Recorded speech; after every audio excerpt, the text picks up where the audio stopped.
Amazon Prime called Rock the World. Give it up for Tony Rock. Yes, Tony Rock. This gentleman, you saw him from the Shaq O'Neal All-Star. He also continuously hosts the Apollo from New York. Give it up for Capone. And now the announcer and the person you've been hearing all this time, me. Hey, what up, y'all? Hey, what's up? See if I can get a good angle on this. We appreciate y'all coming out, spending time with us, man. So thank you. We appreciate it. Give these guys another round of applause. And what I would like to do before we start anything else is give it up for all the staff, not only of the ship, but also Super Cruise, all the green shirts, all the wonderful people who assist you throughout this situation, and all the musicians who were aboard with the fantastic music. Did anybody do the 80s thing last night? Yeah, they played continuously, non-stop, those musicians, man, and that had to be intensive practice and rehearsal. So just appreciate the artists, man. And now let's talk to the guys. What's up, fellas? What's good? What's up? Yeah, we'll be doing a Q&A at some point, or even throughout. If you ever have a question, you want to interrupt, just throw your hands up. There's no format for this. They just said, come talk to each other. So we already know each other. Yeah. She intently on her phone, like, yeah. How do you get to the Get a question ready. Yeah, how do you get to the part where you don't have to pay to send a text? Cause this shit is gonna be expensive as hell next week when we get our bills.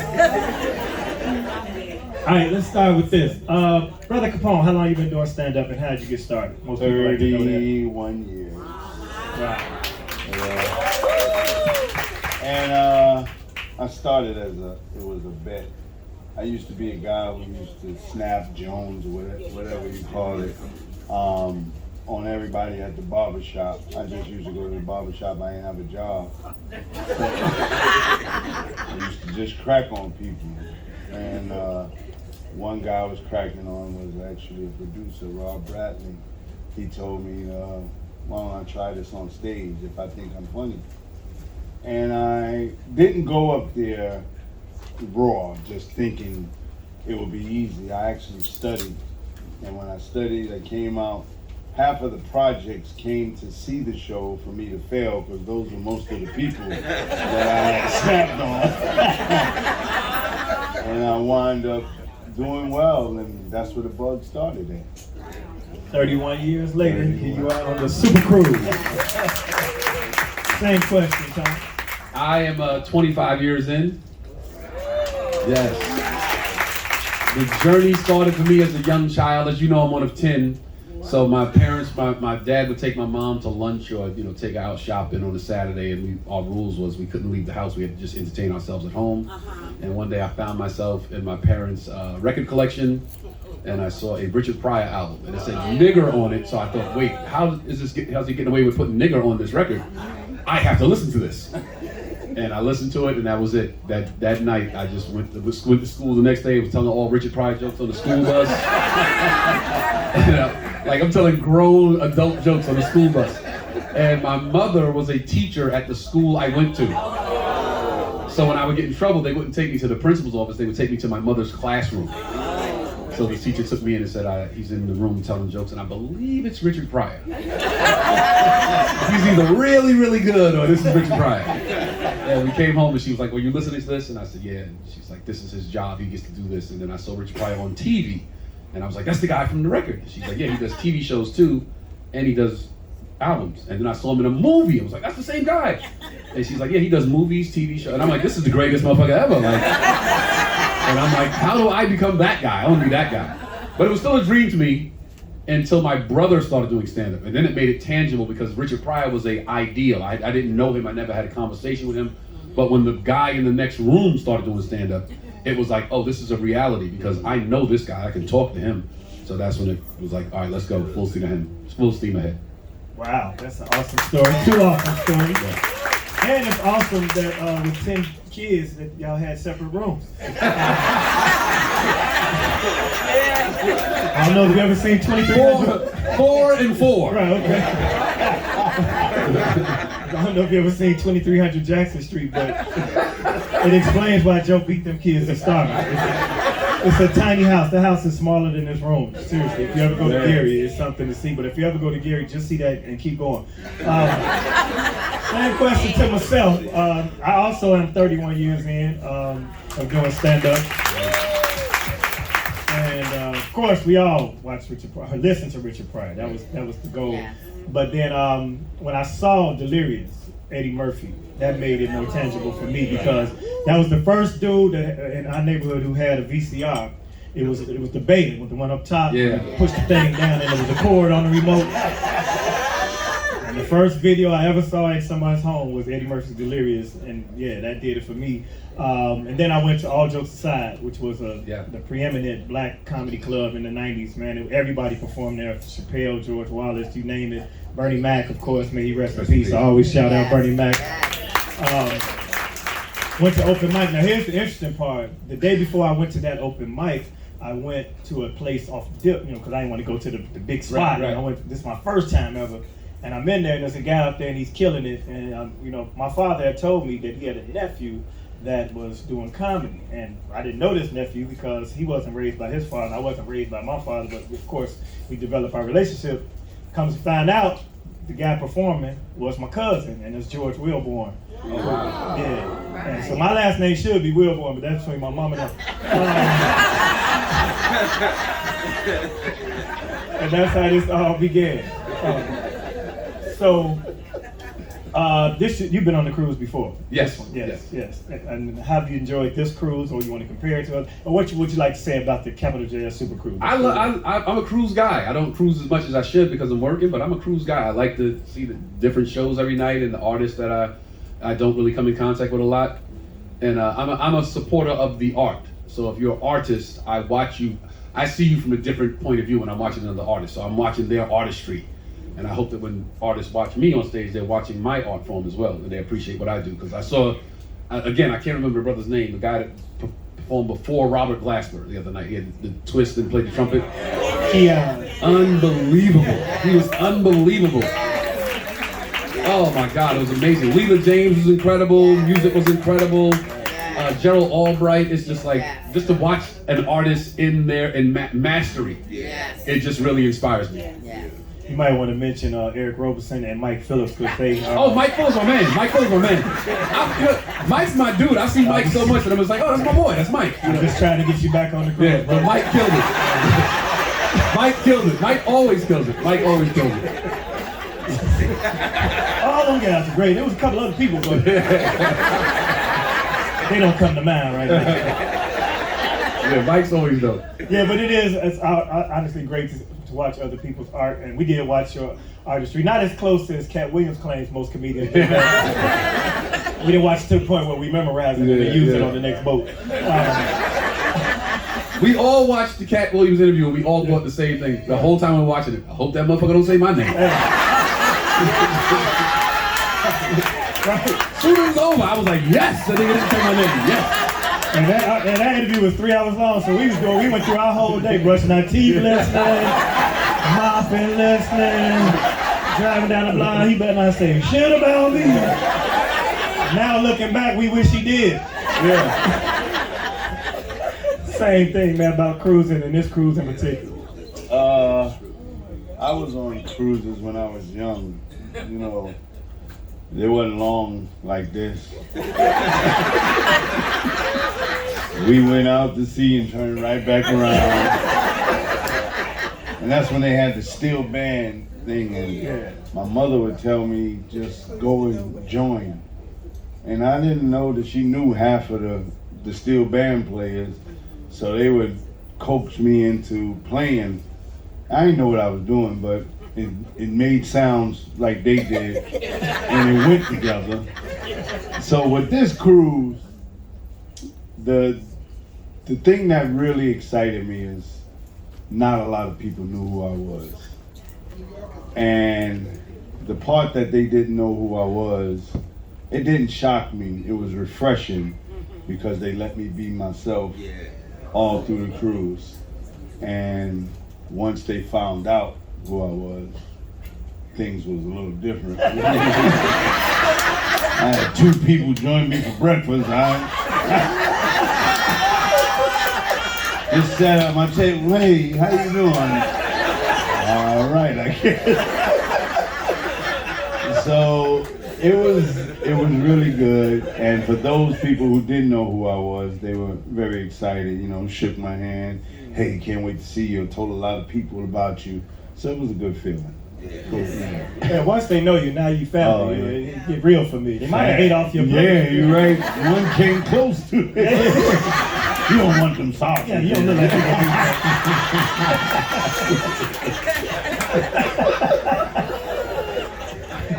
I have to say that, the thing about the cruising for me, okay, all right. Yeah, he fell. He big, too. I know that brother gonna get his arm checked. He fell right on his arm. He like, of all the shows, I would fall in the comedy show. He'd have fell in the Keon trumpet show, nobody would have noticed. He didn't even say sorry, he just looked at him. I wish we had a trumpet out of here.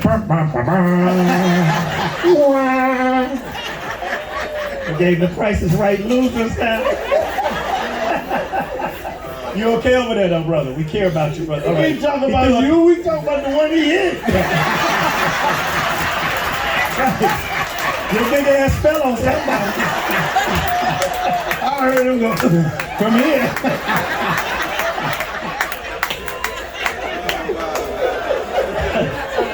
And then he threw up the cute thing, you know.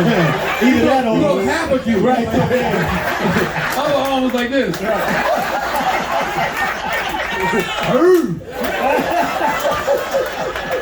Threw up a wounded duck. If nobody else moves, you see what happens if you one slip, you're part of the show. But what I was about to say,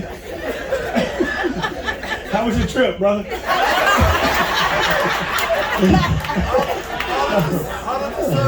Good. Is I love the family aspect of the cruise, man. How everybody's just so positive and smiling and, you know, greeting each other and you know, everybody's kings and queens and good morning and grand rising and all of that. Yeah, then you're gonna get off and be arguing in traffic and cussing in the terminal waiting on our luggage. All your problems are on the land. That's right. Clearly the boat wasn't an issue when it came to slavery. It was once they landed. Absolutely.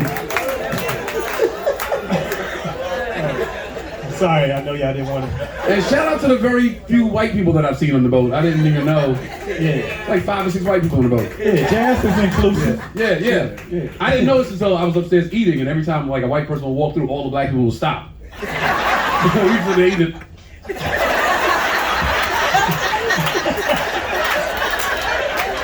That door open, they're like, alright. So anyway, like, I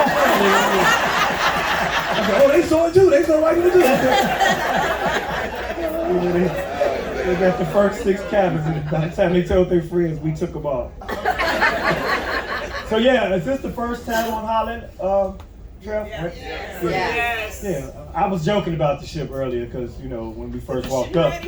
Yeah. It's a good ship though. It's a good ship. Y'all have to be there. That's a callback. She was a callback. Because, you know, when we approached the ship, you know, first of all, our driver was confused, so he took us to a much bigger, nicer ship by mistake. I'm not even trying to be dissing the ship. I'm just saying, we was like, okay, all right. Then they was like, no, because they told us to get out the line. They moved the calls. They're like, no, you go to the light, make a right. Then we pulled up. I'm like, oh. A vintage. This is a little throwback-ish. This is the Caprice Classic of ships. We're in a big box Chevy. But once I got aboard, the staff has been so super friendly and accommodating. And the rooms are upgraded. You can tell they updated the bathrooms and stuff. Yeah, you can tell, because, you know, anybody with a house, you like these tiles, they just brought these out, because we just did our bathroom with these tiles. Yeah. So let's take a couple questions, because those were just off the top of my head. We'll do that, and we'll have more. Yes, sir. So you know, if you could answer this, I'm gonna be Phil Donahue now.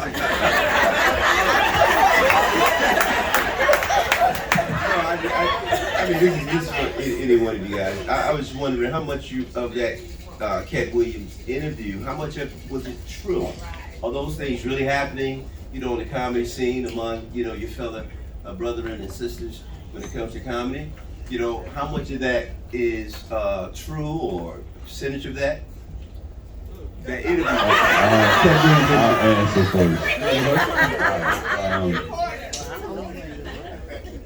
first. See, I speak my truth. Some of it was very true, what he said about the other comedian. Some of it was bull. Okay. That he wanted to get himself back out there to do his tour. Now everybody is willing to pay the price to go see Cat Williams because it was promotion. I was just puzzled how everybody wanted to be on Shay Shay's podcast.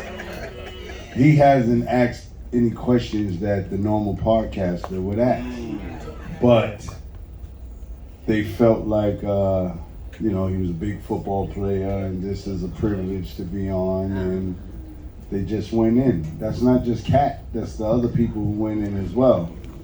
I just would have preferred Cat speak to the person or the people who he felt, and not bring it to a whole forum for comedians to have to suffer. Even though those of us are still doing our thing, it became a problem because now we getting asked the questions that he presented out there.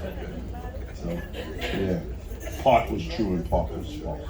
Yeah, some of the stuff he said that I think as comics we know some of the stuff was absolutely true. Some of the things he said, we don't have to go into what exactly he said, but as comics we all knew, the fraternity of comics knew, like, oh, that's accurate. The bigger issue with me, I always try to see the bigger picture in everything. The bigger issue is that we are the only ones, people that are black and brown, are the only ones that perpetuate negativity towards each other. We are the only ones that get momentum from negativity. You never see rock bands bashing each other to sell tickets. You never see white comics bashing each other to sell tickets. But for some reason, black people, once one person gets some momentum, the way to try to catch that person, or, you know, get your ticket sales up, or your esteem, or whatever it is you're trying to do, is through negativity towards that person. And I just don't play that game. I want to shine on my talent alone. That's awesome. I have to somewhat disagree, because as that point was made that we're the only ones that do it, in the comments a lot of people put examples of white comics doing it as well. They just didn't get on Shay Shay, so they need to get their own platform to do their own bullshit. All right, ma'am, you want to be next, and after this young lady, check 1, 2. This mic's right here is lying. If you all would just walk to the mic and do the question so I can go back in my rightful position. Yeah, instead of running around here, because that's why Donahue quit. It wasn't Oprah, it was knees. So you can line up with your question. My question is, hey guys, all three of you are so hilarious last year. Extremely hilarious. I love you. Tony, you really don't want to kill Will Smith, right?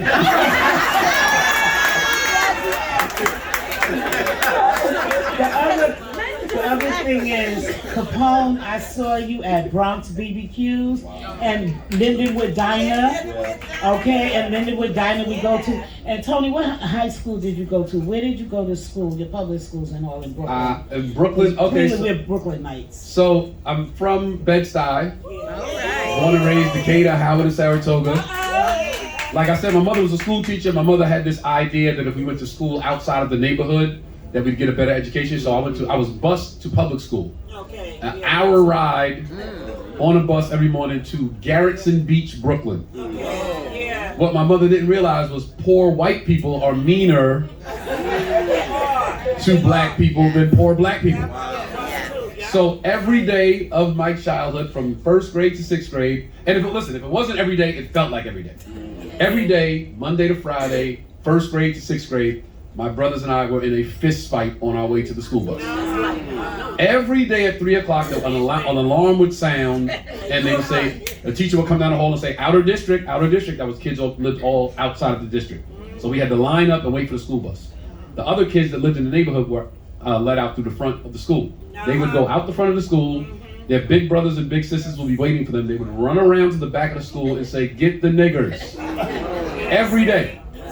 Every day. And my father, being the oldest of 15, his rule was, your brother's in a fight, you're in a fight. That's right. So that's how I grew up, just to give you some insight into the will thing. Your brother's in a fight, you're in a fight. Yes. I have been in a million fights in my life that I didn't even know what the fight was about till it was over. When it was over and my brothers and I were victorious, I would say, okay, what was that about? That's how I grew up. So I went to public school. I went to PS 277 in Garrison Beach, Brooklyn. After I graduated 6th grade, my mother realized that was a failed experiment. So she let us go to school in the neighborhood. I went to IS 271 right down the street. So I went from an hour away public school to 5-minute walk junior high. The problem with that was the kids that lived in the neighborhood didn't really know me because I didn't go to school with them. So first day of school, junior high, I'm still in the white school structure. So I come in, good morning, teacher. And the teacher's like, Anthony, read the next paragraph. And I stand up to read because that's what we did in the white school. Right. And all the black kids are like, yo, what the fuck is wrong with this dude? But at the end of the day, when kids were coming out of school getting robbed and their leather bombers were getting stolen and their suede pumas were getting stolen, the kids would always say, hey, leave Rock alone. Rock's funny as shit. So I knew then that funny was a thing that could really be powerful. And to answer your question about Will, we'll cross that bridge when we're face to face. Because my brother was in a fight, so I'm in a fight. That's hilarious. You might want to bring the 10 brothers. You did see Ali, right? Will been practicing, but he's not the man he was. That wretched wife of his. What happens on the boat is probably on somebody's phone. Probably be circulating. I'll never be in an Overbrook project. Yes, ma'am. Oh, no. Okay, the mic back there if anybody wants to ask a question, please. Or otherwise, raise your hand and I'll come to you if y'all don't feel like, yeah, okay. Meet me halfway then. Greetings, brothers. Greetings. After your great performance and just piggybacking on what the lady just said, would you guys, the three of you, consider doing a show together where, like Madison Square Garden or, you know, any other venue? I think it would be great. I absolutely look forward to working with these guys again. Yes. I worked with Damon. Damon, what's the room in Riddles Comedy Club. Damon. Chicagoland's home of the grown and funny, where I promote shows every Friday and Saturday.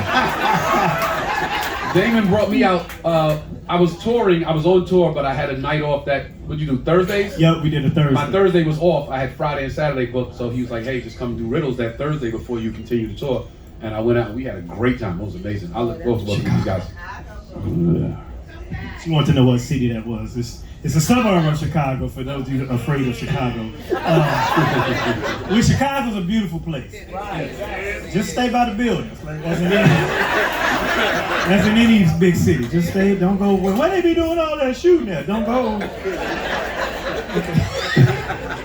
I heard you get robbed over here. Yeah, don't go to none of the places you hear in the rap song, none of that. All right, do we have another question out there? Because the gentleman has the mic. I guess not. Okay. Oh, here we go. Bet. Yeah, how do you define artistry? Because I like to sing, I like to dance, I like to tell a few jokes, but I suck. So does that mean I have no artistry? Why do you have to define it? Yeah. I don't know. I don't know what artistry means. Well, if you can, singing is an art, dancing is an art. I'm not good at it. Something is an art. Does that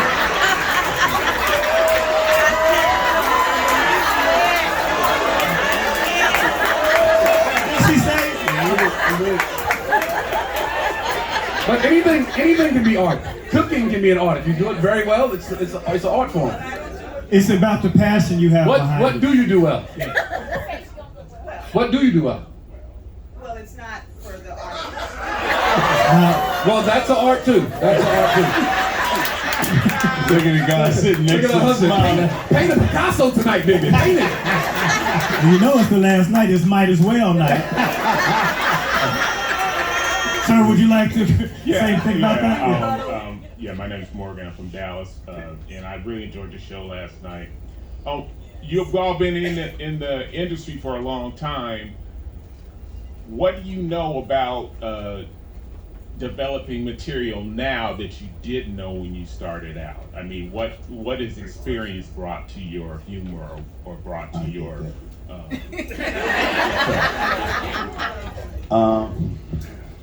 Well, as we have been in this business for a long time, we've learned that nobody can tell your story better than you. Yeah. And there is a lot of comedians that might not try to steal your material, but stample over it. They hear you say it, and they say to themselves, he should have said this. And then they take what you said and put what they're saying, and even though they don't feel that they stole your joke, they stole your joke. And so, just being noticed for the creation that you created. Like, I'll be honest with you, I'm a tough act to follow. I am, and I'm not saying that trying to brag. Yeah. But what I seen last night was incredible. It was 3 different styles, Yes. all funny, and it actually made me proud again to be a comedian. Because I've seen cats on the show with me that have used my material before me. And they make it their business to go on before me. And so that's the reality of it. But like I said, we even switched places during shows. And you still had the same powerful outcome, which was unbelievable to me. So kudos to these 2 guys from me. I'll answer the question as well. The longer you're in this, it's just like life. You know, if you watch, there's I guess it's a documentary with Jerry Seinfeld scrapped his book and started from scratch and developed his entire set. Yeah, it's called Comedian.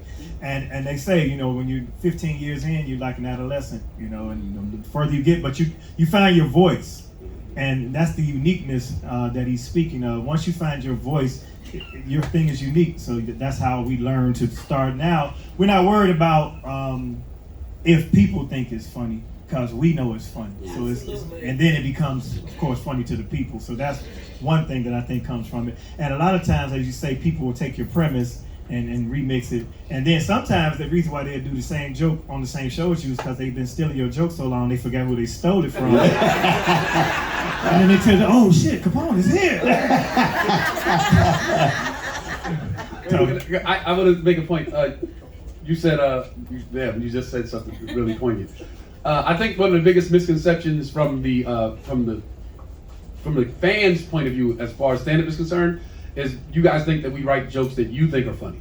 We write jokes that we think are funny.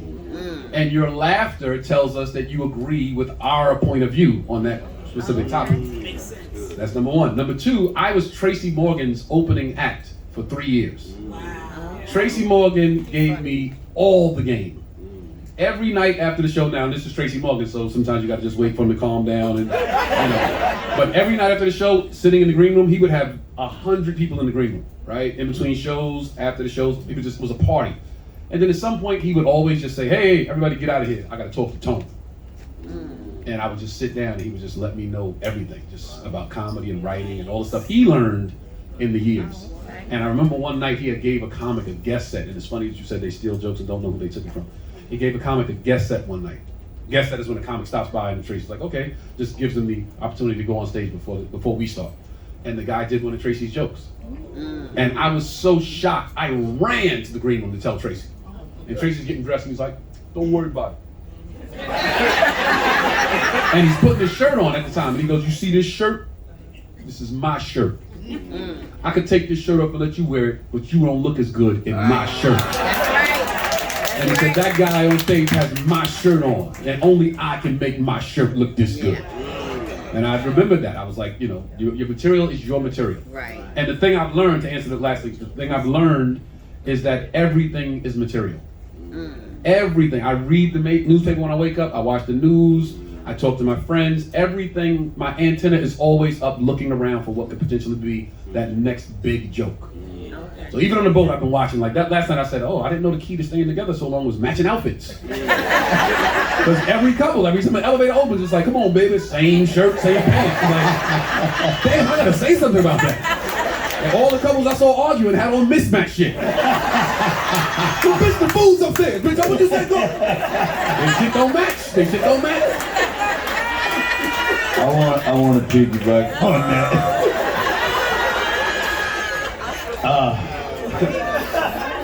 I was the crowd warmer for the Apollo before I became the host.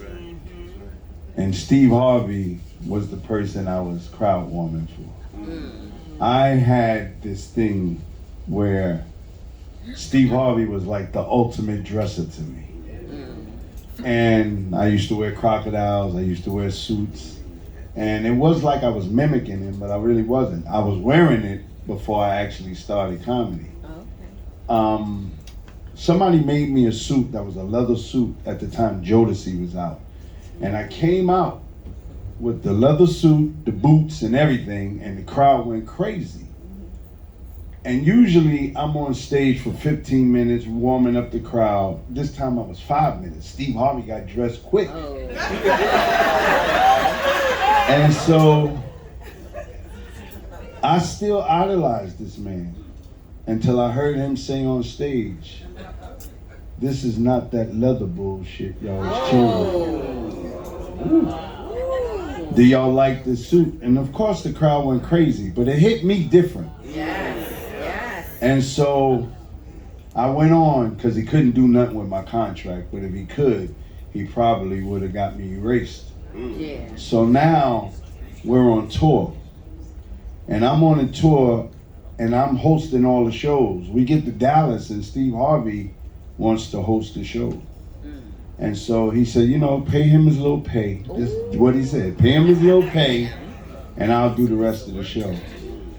And so the people from the Apollo spoke up for me. They was like, no, Capone is on contract, he'll do the show. So Steve Harvey bowed out. And it took 10 years for him to admit that was not his hair.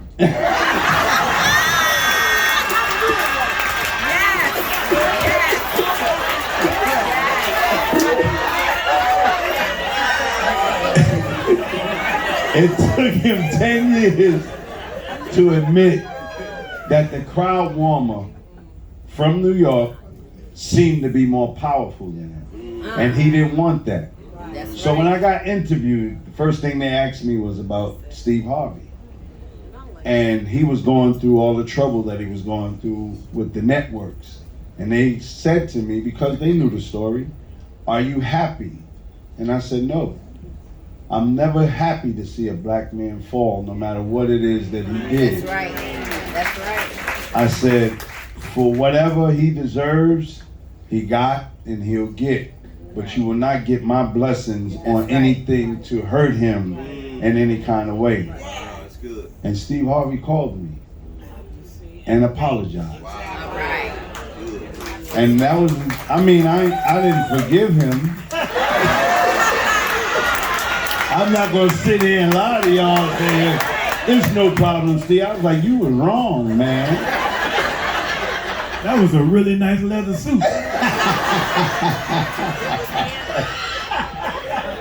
So sometimes, I say this just to say, sometimes you think that people are not paying attention to you. Right. They really are. And if you're good at something or good at doing what you're doing, don't stop for nobody. That's right. Keep it going. You'll find your artistry. We're never happy to see another black man fall, but your big ass tripping earlier was fun. There's no mercy in the comedy family. You heard two reactions. Oh. We got a question. Sir, I'm gonna make it quick. Okay. I enjoyed the bad word out of all y'all. Yes, sir. What I really want to know is, because I probably missed y'all. I'm from Detroit. I probably missed y'all when y'all came through. Are any of you all coming to Detroit this year? I will be 2 shows in Detroit. One I'm actually putting myself because I'm tired of promoters getting all the money. So I decided to rent out theaters myself and put my crew together and let them do their thing. And also, there's a big promoter out there that has a big show once a year, and I'll be performing at that one too. All right. Yeah. I too have Detroit on the books. I just don't know. It's a smaller scale shows. What comedians like he did my Thursday on the off night. We do that. We'll pop in and out of town. So if you follow us, we post our dates. I'll definitely be in Detroit. It may be like as soon as April. So, and I know you're probably going as well. I did Fox Theater. You missed me. You asked the question, but what goes around comes around. I'll be back next year. Detroit is definitely one of the markets we all frequent Yeah. for sure. And I'm right in Chicago, so you know definitely. Yeah, we love you back, brother. Appreciate it. Yes, sir. Next question. Capone, I used to see you at East New York, Uh-huh. and I was wondering, what schools did you go to? I went to art and design. I was a specialist. I went to art and design high school. I didn't go to college. I went 1 year to a business college, learned what I needed to learn, and the rest is history. Elementary, I went to the Bronx, and Bronx PS 43. Yeah, I should have dropped out then.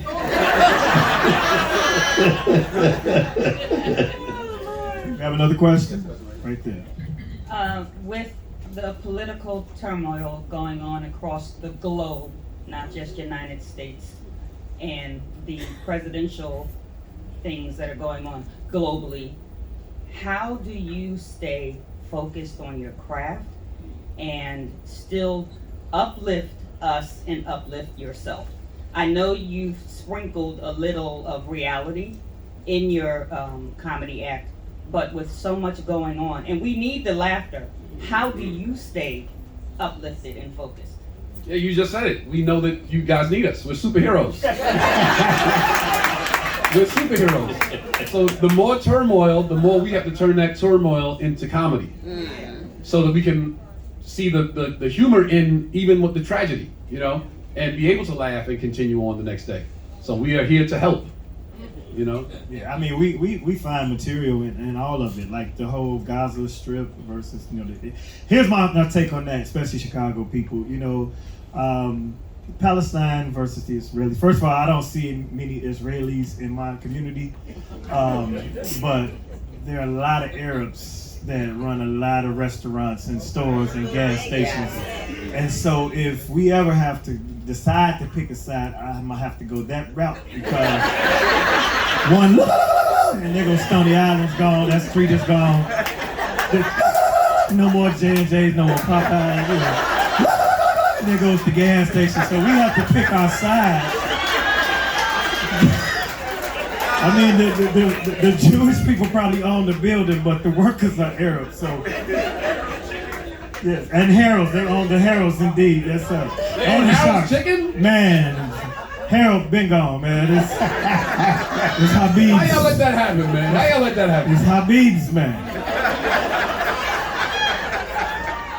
Yes, ma'am. Oh, Damon. Hi, Damon. I'm from Chicago, living in Texas now. But I really enjoyed a little while back. You would get on your bicycle and have the music on and ride around Chicago, and you had it on Facebook. That was so cool. In the evening, he'd ride his bike from one side of downtown. That's cool. You gonna do that again? So she remember when you was broke. It wasn't trash. Cute, your broke ass riding around. With your boom box. Shit, your broke ass across country. Asking people to come to my show this week. Actually, I was selling weed on the 10-speed. And that was true back in the day. But no, Weed on the 10-speed. Now, literally, I used to deliver on the 10-speed. Swear to God. But what she's speaking of, this is like last summer. I get on my bike and I go live on Instagram and ride the Lakeshore Drive where you can see our beautiful lakefront and our skyline, and I post it and ride along. Yeah, so yes, I will be doing that, yes, this summer for sure. And if you ever come to Chicago, rent a bike and go to Lakeshore Drive, and you can ride from one end of the city to the other, and it's such a beautiful thing to do, trust me. Yeah. Question? Right there. Okay, this lady's next. Hi, first of all, your shows, all your shows were phenomenal, Thank you. wonderful. You are excellent artists first, and then comedians, because it's an art form to be a comedian, right? Or any other art form. But my question is, you know, a few years ago, there was some kind of like controversy about, and I know they're all jokes, but there was controversy about people getting offended and throwing stuff at art, you know, comedians because of their, you know, what they said to one, you know, about other situations. So my question is, how do you get over that, and how does, mentally, physically, emotionally, how do you support that? How do you get through that? Let me answer that.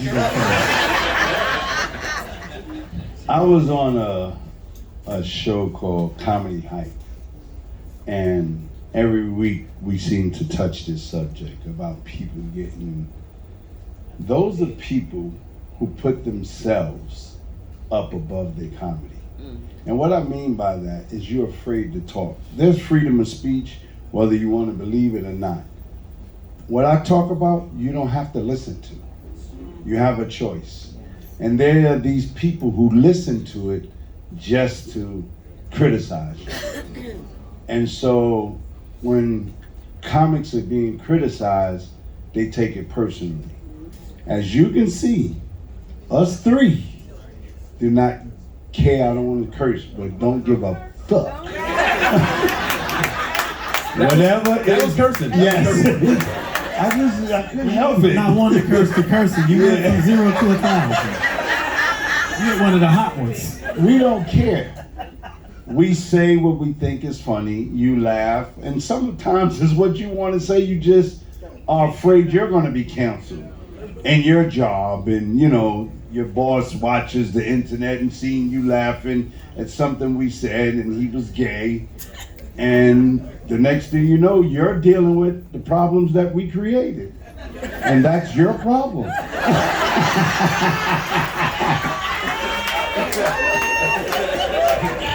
Yeah, that's why I always try to start the show with the laugh tonight, be serious tomorrow, and kind of diffuse any animosity or confrontation in the room. But it still happens. Early in my career, matter of fact, I had a guy just rush me on stage. I provoked him or nothing, man. We tussled, fought, we fell through we made a hole in the drywall. Security came and hog tie. I had some goons too. They grabbed him so quick. And this was in Lansing, man. TNT Comedy Hook. Took him out. You stand up, you brush yourself off, you say, so where were we? And you go on. But now it's really getting out of hand. It's not just comedians. A lot of artists, you know, music artists getting water bottles thrown at them, and you know, it's a weird energy right now. The world needs Ghostbusters. I don't know what that couple is. They almost won the competition last night, but we need the Ghostbusters, man. But you know, it's random right now. Life is random when it comes to what we do and what we deal with. Hi. From Brooklyn, New York, born and raised. But I was wondering, because as the lady said before, when people see you first, they see you guys are funny, you guys are hilarious, they see you for comedy. No, first they see I'm handsome. Correct. You gotta tip your hat up, Gilligan.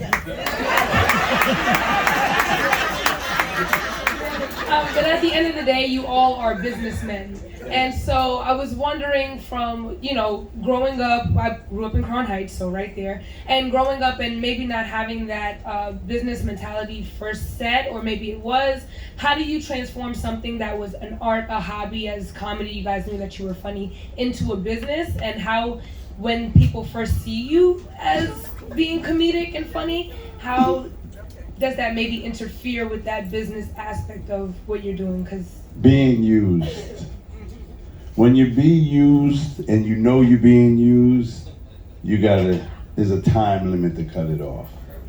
At some point, you're saying to yourself, wow, I'm making $3,000, but the promoter is making $100,000. How do I turn things around? Because I am the product. Yeah. And people want to see me. Yeah. They don't even know who the promoter is. Exactly. So a logical person would talk to the promoter, learn what he learns, and take it. Yeah, that's right. That's what you have to do. You have to learn what other people learn, because, you know, the promoter's pretty business-wise itself. And to be able to put us comedians, get a budget for us, but still walk off with 100,000. It's pretty smart. Yeah. And so I became one of the smart guys. From day one, I promoted shows, but I also sold weed on the 10-speed as a kid, so I had business acumen coming into the game. But a true story about that, early in my career, like, and all jokes aside, once again, which is, I keep going back to it. There's a documentary called Funny Business, a black comedy. It's funny is spelled PH. You want to go check that out. It's a history of black comics that came through that club.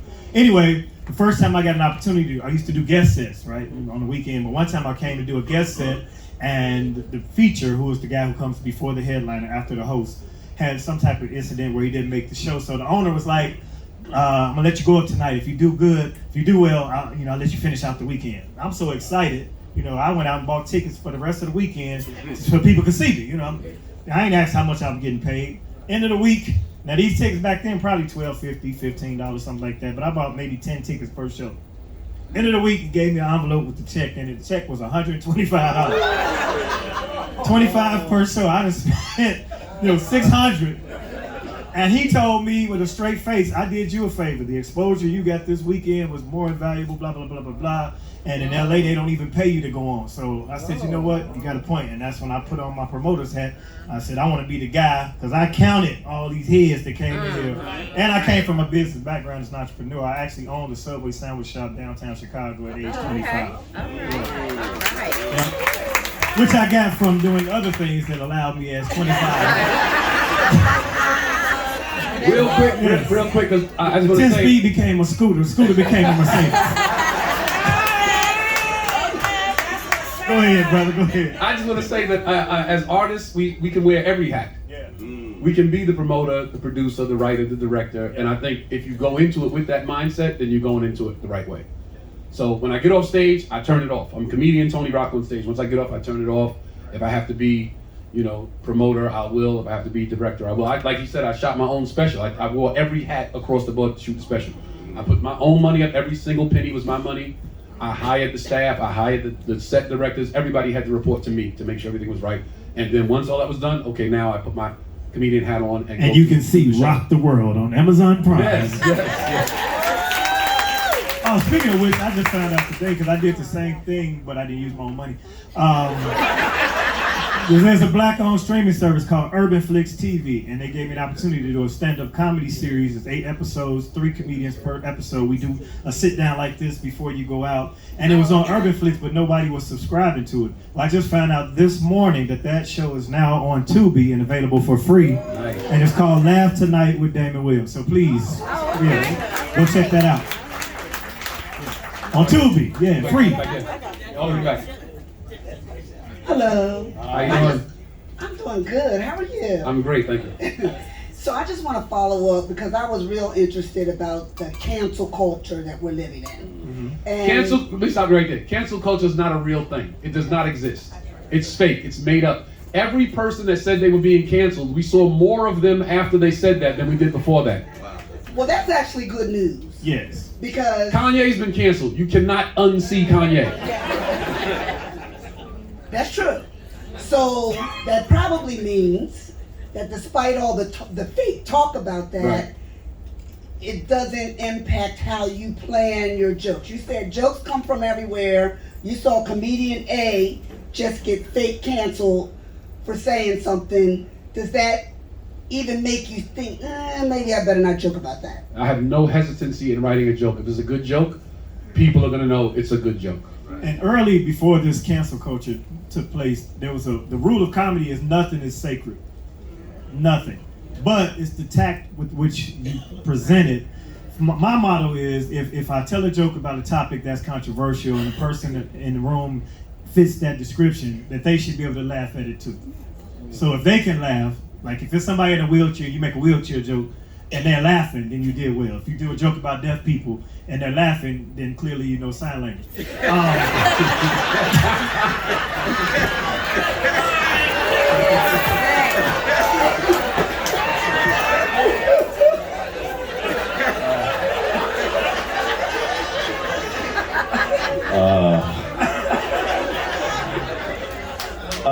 The cancel, he's right, it don't exist.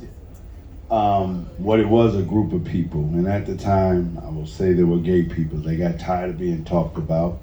And so they moved up to the next level, a transgender. And these were even funnier than gay people to us. You know, don't call me Charles.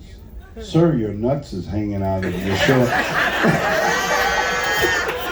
I'm gonna call you Charles.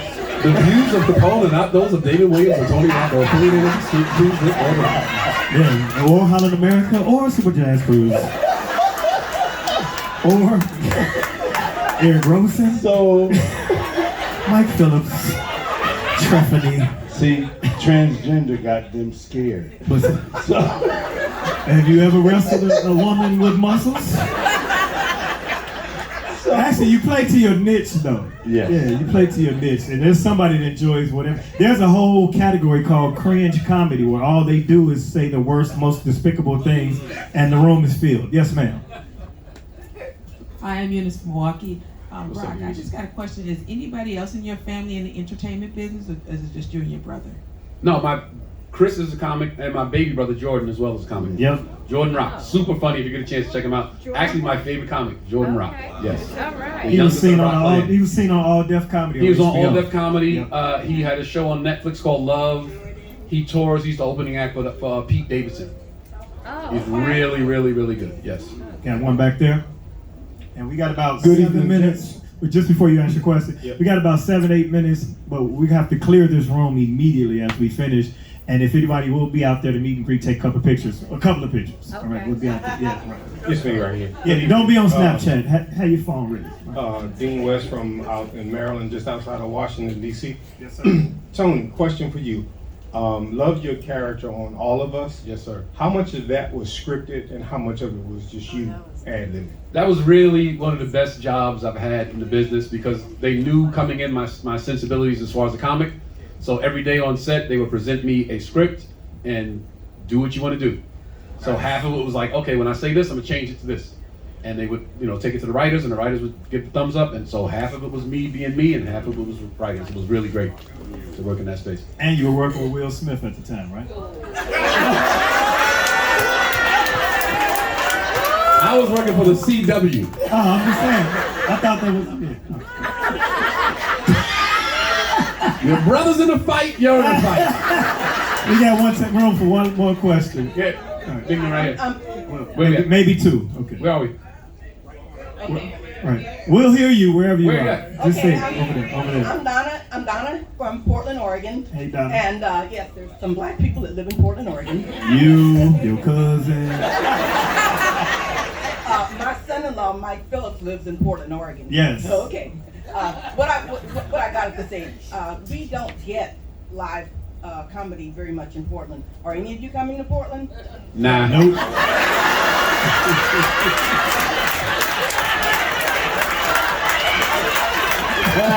What you can do is go on Tubi and watch Laugh Tonight with Damon Williams. You go Amazon Prime. Rock the world. Rock the Amazon world. Prime. Shaq's All Stars with Capone. Now we'll find a place for that because that means there's an opportunity. I know they have the helium there. So, Tony, thank you for being on the Amazon Prime. That's how we get our black comedy, because we have to go to the streaming services. So thank you for doing that. Yo, you can move. And you can go. No, we'll find a spot to do Portland. Now that you say that, definitely. Yes, indeed. Hello. Speak down. Oh yeah, Isaac from Marlboro, Maryland. I wanted to piggyback on people stealing your jokes because I was curious. You just don't copyright like your session, so then if somebody uses it and they make a lot of money, then you go get them. I was curious how that worked. Most people that steal jokes don't make a lot of money off of them, but it's tricky. The process to copyright and then to police it. If they take it to television and you have it copywritten, then that's one thing. But if they just run around the country in clubs telling your jokes, Richard Pryor said once you tell a joke, it's no longer yours. Right. Because somebody else is going to tell it. Right. But it's unethical. And some people take it personal. Some people fight. I just write more jokes. Yeah. That's another thing. Tracy told me when the guy took his joke that night and he said he couldn't wear his shirt. Then he also said, "Hey man, my well is too deep. If you take water out of my well, you're just taking water from the surface." but my well goes way deeper than that. So it's like I never worry about a joke being stolen, and I never worried about it. I'm telling you, Tracy gave me all the game, man. We got room for one more question. Big man had his hand up for a long time. Yeah. I just want to know, have you guys ever worked with Paul Mooney? Yes. Yes. Yeah. Yes. Yeah, I really like his style. It's like a learning type joke style. Yeah. And I was also thinking to myself, have you guys ever did any type of comedy to try to help some of these gangbangers, let them know what the consequences are? Because a lot of times the music don't tell you about the consequences, just tell you about the bling bling, and you get caught up, but they never tell you about 25 to life. Yeah, I did a show in LA one night, and it was a whole row of gangbangers. You could see, like, they had the bandanas and the hats, and one guy actually had on a pair of gloves sitting in the audience. And I said, "What's that for?" And he was like, "No fingerprints." And I said, "Oh, you guys are serious?" And they're like, "Yeah, 30th Street, whatever." They started yelling out numbers. I said, "Let me ask you a question." I said, "If your son went out for a football team, and the coach said to him, there's a possibility that you can die trying out for this football team, or spend the rest of your life in jail trying out for this football team, would you let him try out for the football team?" And he said, "No." And I said, "Well, that's what you guys are doing every day when you try to incorporate somebody to join your gang. Right. You're telling them you're going to join this thing, and there's a possibility that you might die, or you might spend the rest of your life in jail." And those guys couldn't wait to fight me after the show. My experience was a little different. It was outside.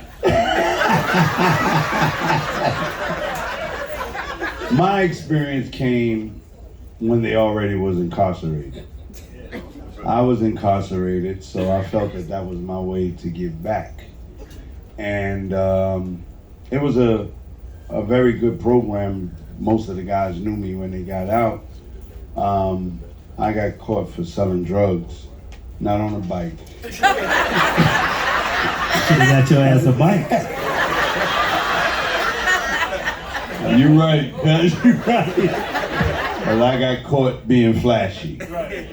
And the one thing, that's why I always dedicate the shows to my mother, because she's the one who brought me into this comedy game. I was a thug. I was really in the streets, and I protected my territory. And when she told me that we live in a building in the Bronx, and this ain't your territory, that's when I started to wake up. And I realized that it wasn't for me. She made me make her promise, and I kept by that promise. I never did nothing illegal again. And so I created a company for her, which I sell t-shirts. I didn't bring them on the boat. And it says, "Mama, we made it." Because my mother died at the age of 47 from brain aneurysm. So I kept hold to that promise. I try to reach out to much young people as I can, but those that don't listen, that's it. So we have a hard stop at 11:30. Fantastic. Give them a round of applause. Give them both a round of applause. I need you guys to let people know the best way to reach, follow, and find out where to see you, social media, however you want to do it.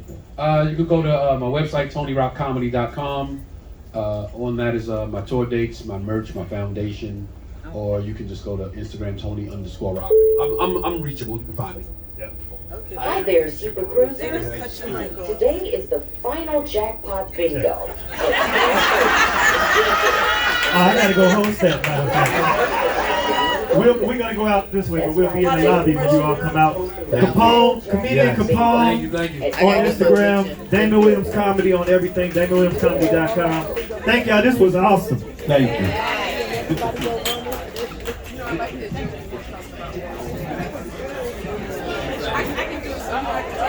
Exactly. You going this way? Yeah. That way you can. Well, you don't get stuck in the room when you go out to do what you're gonna do if you're gonna do it.